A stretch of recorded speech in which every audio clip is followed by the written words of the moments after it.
everyone, welcome back to Operation Space Panda, Episode 7, Part 2. If I sound a little off, it's because I am, but yeah, I forgot to do the mission selection, so gonna just start here and hope everything plays as intended.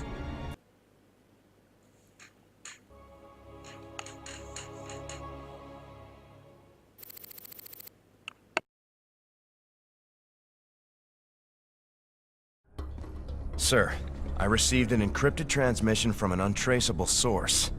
It claims that Tosh here was part of a classified operation called Project Shadowblade. They used Jorium and Terrazine to enhance ghost powers. It's true. We are called Spectres. Next generation ghosts. And you were gonna tell me all this when? We all have our secrets, Mr. Rena. Doesn't mean I'm any threat to you. Maybe not. But whoever sent this message could be. Matt, any way to verify the transmission? No, sir. But it does end with, "I'll be in touch soon." It's Minsk, trying to turn us against each other. Don't let him. I'll let it lie for now. At least till I find out who sent this transmission. But I'll be keeping an eye on you, Tosh. You can try.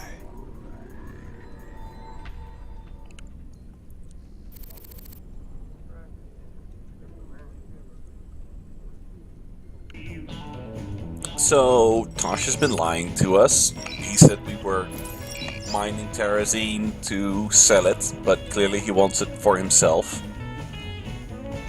Because they use it to train specters. Right. Let's see what's on the news. I repeat, death toll is in the thousands. A Dominion weapons plant exploded hours ago, causing a chain reaction that has taken out several housing complexes in this working-class neighborhood. Dominion security forces claim it was an act of terror by the notorious Jim Raynor, but our own investigations suggest that the plant must have been infiltrated by forces with sophisticated stealth technologies. It begs the question, could some of the Dominion's ghost operatives have gone rogue? For UNN, this is Kate Lockwell reporting from the core world, Nefor 2.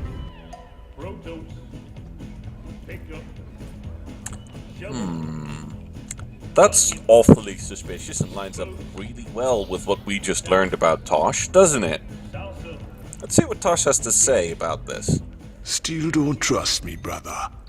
Until you decide, ain't nothing to discuss. Well, that's excellent way to defend yourself from suspicion. See what Tychus has to say about this. That Tosh is a whack job, Jimmy. Spends all his time muttering and playing around with those damn dolls of his. Well, I need someone to balance out your sophistication and good manners. The guy ain't riding ahead, brother. I can appreciate some good honest craziness. But that guy, he's got something broke inside. And he's also color-coded black and red, which as we all know is the jersey of Team Evil. Let's have a look-see in the lab. So, Hansen's here for conversation. The Protoss tank is doing a thing. The crystal is growing and appears to have some sort of antimatter, gravitational anomaly, non-standard phenomenon. Hovering over it, I'm now convinced the crystal is drawing power from the ship, but in ways so subtle as to be undetectable. It is non-organic, but has a molecular structure as diverse and complex as any organisms. It's developed an intricate matrix that makes it tough and surprisingly flexible. An ally based on this crystal would have impressive damage mitigation.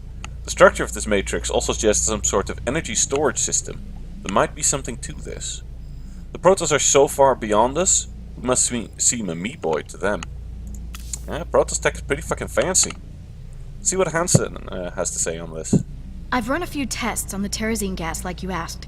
It's clearly related to Vespene gas, but there are some very exotic organics added into the mix. Any guesses what it's used for?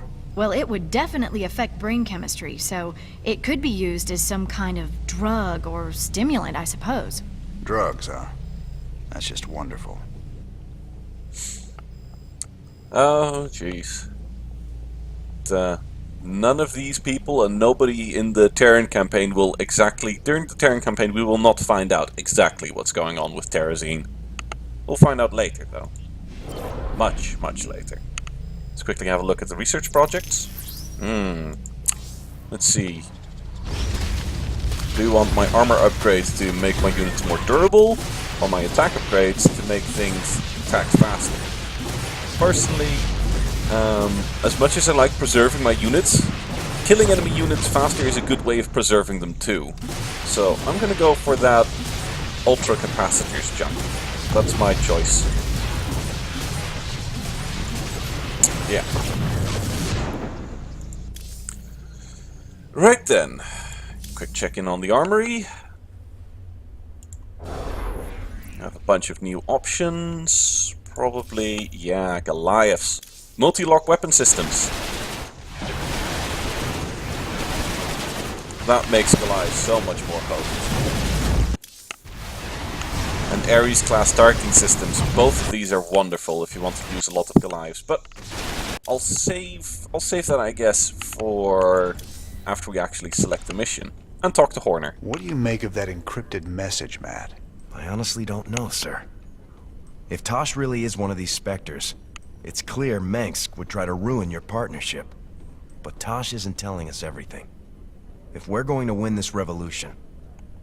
I know. We have to be sure of our allies. Yeah. So... is the enemy of our enemy our friend? Or is our enemy also an enemy? That's basically the question. Let's see what the star map has to say. It's fairly simple and straightforward now. It's Meinhof, aka some kind of infection rolling through the colonies is causing trouble. And we know a little bit about Zerg and infections. Though not everybody watching this might, but hey. Then there's Tarsonis. It used to at some point be a prominent Zerg hive world, but right now it's mostly Terran colonized again, as it used to be.